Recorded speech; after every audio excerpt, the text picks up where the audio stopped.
Good morning and welcome to my kitchen. I've got another fabulous 2 recipes for you today. Homemade limoncello from the Amalfi Coast and a beautiful wild mushroom pesto pasta served with spaghetti. It's going to be delicious.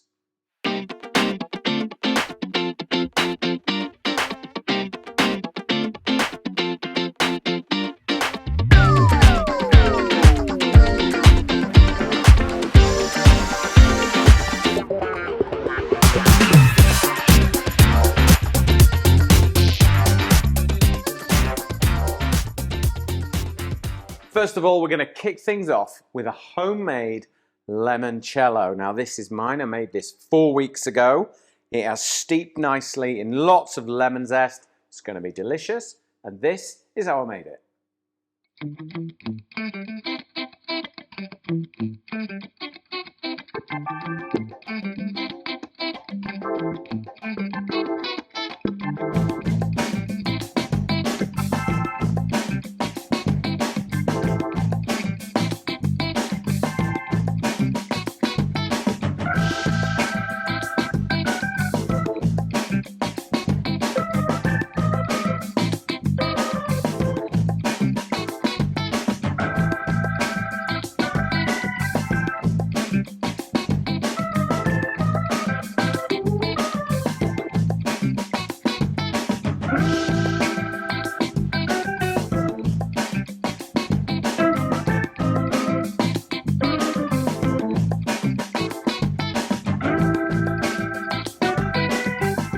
Right, so now you've got the limoncello. So I've got some flavors that work really well together. We've got a lemon, we've got rosemary. We're going to use that as our stirrer.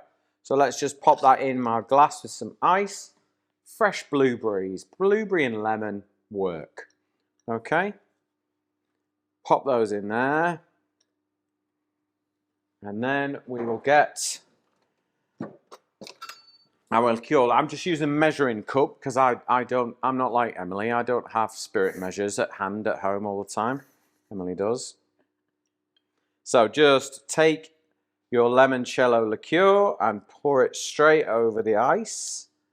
What do you think of this, Emily? Do you like the sound of it? That looks really good. And it sounds really nice too. And then, because we've got sugar in our limoncello already, it's a liqueur, I'm going to use sparkling water rather than lemonade, or soda water if you prefer. And then you get a true flavour, not just really sweet lemony flavour. Okay, so in with your sparkling water. Oh, look at that. Ain't that pretty? There you go, Emily.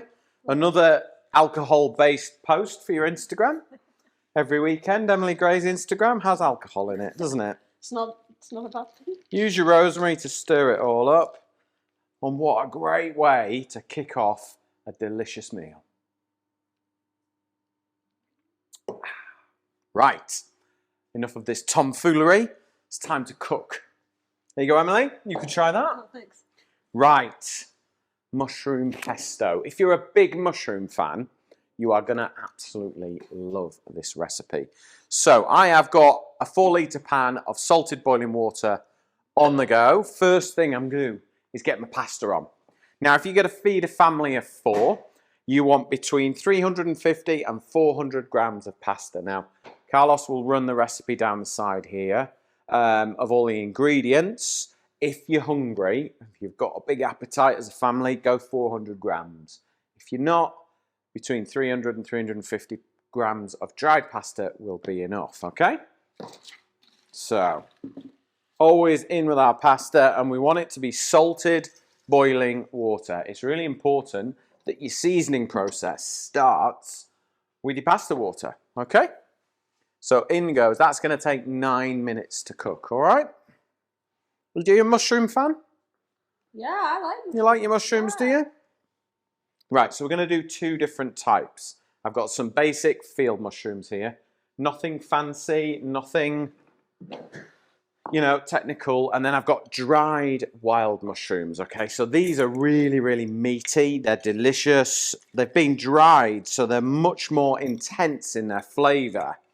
So pop them into a bowl and then get a kettle of boiling water, and then we're just going to pour enough water over our mushrooms just to hydrate them. And they're just going to go and just drink all that lovely hot water and swell up and be ready for us to cook with. Okay, now remember, if you've got any questions at all, post them in the comments below. And while I mention posting comments below, if you would like a copy of our free ebook for all our Italian recipes, just type in the comments below in Facebook, free book. It will launch into Messenger, Facebook Messenger, and follow the instructions. And with the wonderful wizardry in our IT department, thank you, Lee, you know who I'm talking about. It will send you an ebook with all our lovely recipes. Emily's pulled it all together. She's dipped into the archive. She's found some old images of me without grey hair, haven't you, Emily? Yep. Of when I was in Italy last. We haven't been for a little while, so we're due another visit. But if you want the book, type in the comments below on Facebook, free book. Then it will open into Messenger and off you go. Right, back to the recipe. So, big non-stick pan. And then we're just going to chop our mushrooms up. I slice them because I want big surface area. We want to get rid of all the moisture out of the mushrooms because they are full of water, okay? And we've got to get rid of them. You all right, Carlos? Yeah. We're good? We're moving about? Oh, right, okay. So, what's different now? Normally, I would oil and season my ingredients and whack them in the pan, but with mushrooms, we're actually going to season the pan with a little bit of salt on the bottom there.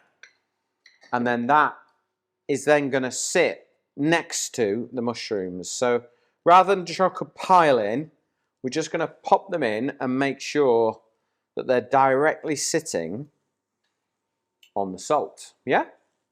And that will help us draw the moisture out. And then that means we get that really intense mushroomy flavour. We're all right.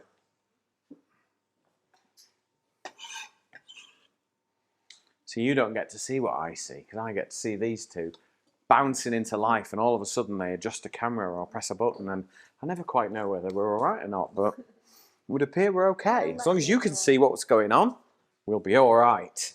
Okay, so the herbs that work really, really well with mushrooms are things like thyme, rosemary, sage, a little bit of bay. All those sort of more robust woody herbs always work better. Okay, so rather than chop them up, we're just going to break them up and just get the flavours going.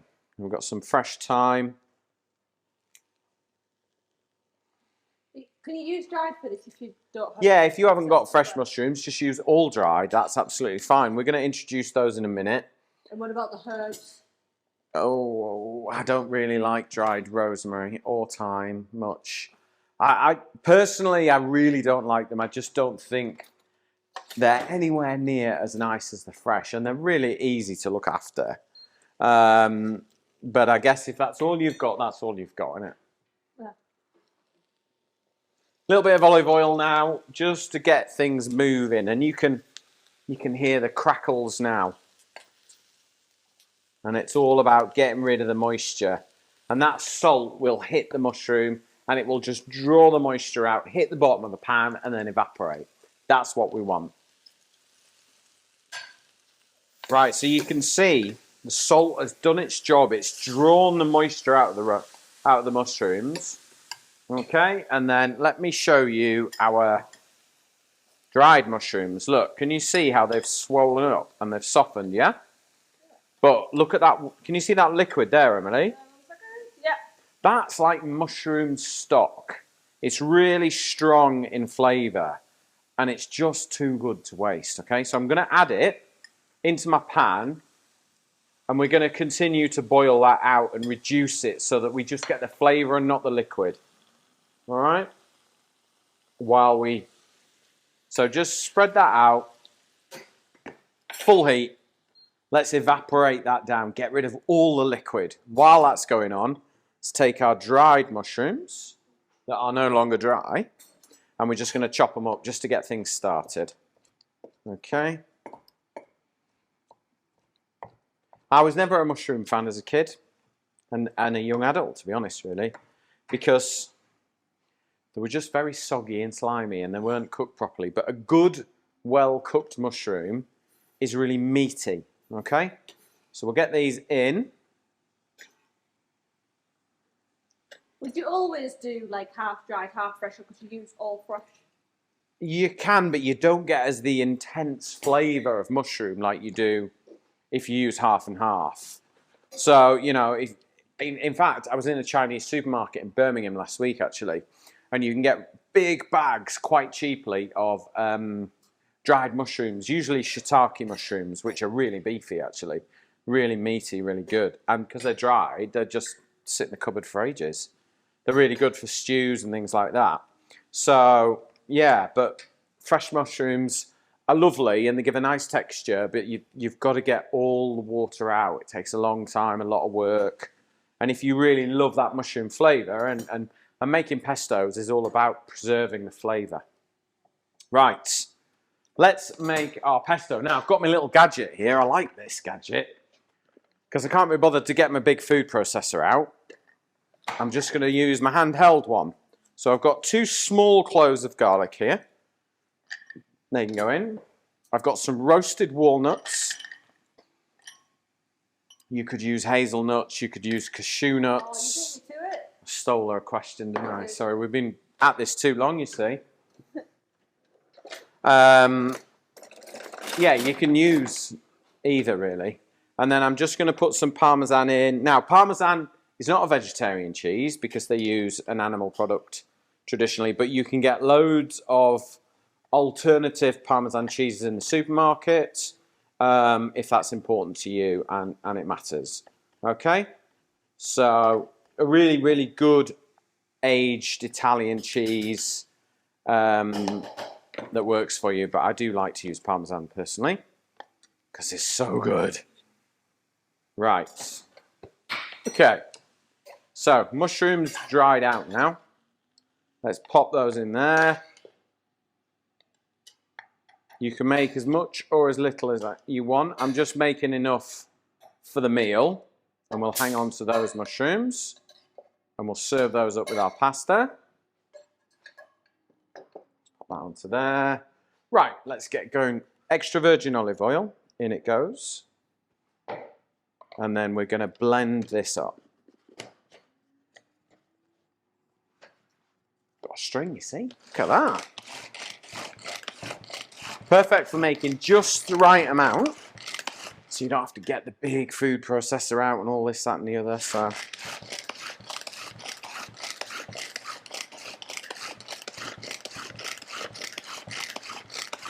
How long will this last for in the fridge? I would say this will last a couple of weeks. Right. Easy.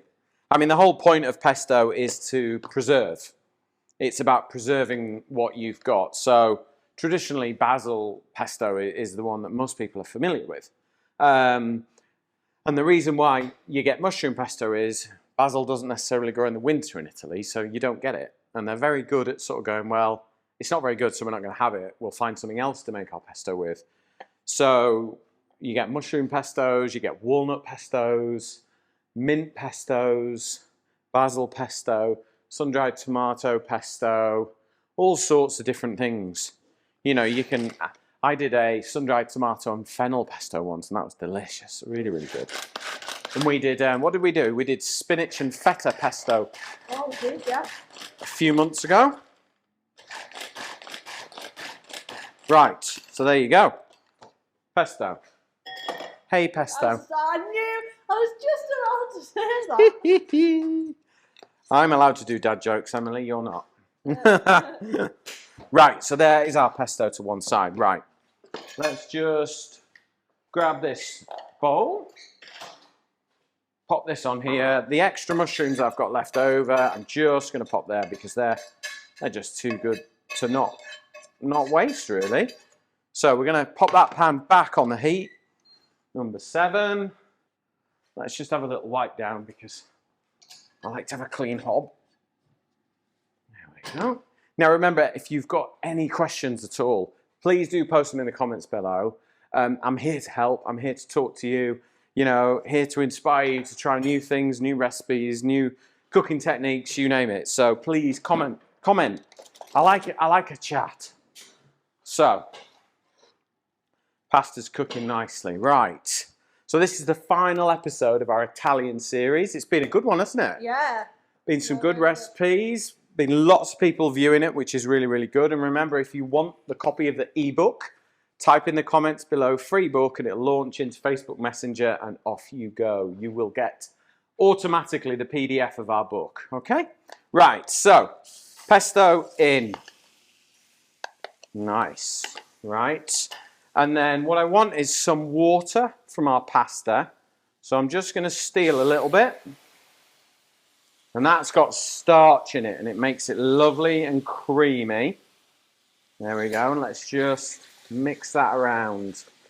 And then it becomes a sauce. And the pasta naturally has starch released into the water. And that's what makes it, it kind of brings it all together. Okay? So don't pour your pasta through a colander. Use a pair of tongs and lift some of that water out with it. There we go. Nice. In with our leftover mushrooms. In with a few of our walnuts as well for a bit of crunch. That'll make it nice. And then we'll give it that little toss. There we go. That little toss. Look at that. Can you see that? Which camera, Emily? Overhead. Overhead. There you go. Look, the way those mushrooms have just coated it all beautifully now. Just stir it all up. That's it.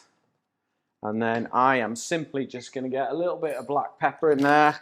Don't need any salt because it cooked in salted water. We use salt to draw out the mushrooms, so we're all good. And then finish with a bit more Parmesan. There we go. I mean, that big pan of pasta like that, just take it to the table with some bowls and some forks and you're done. Lovely. Right. That is how you make my mushroom pesto pasta. Thank you very much for watching. I hope you've enjoyed our Italian series. Dive back in, watch some of the old episodes as well, and post some comments below, and I will see you on the next series.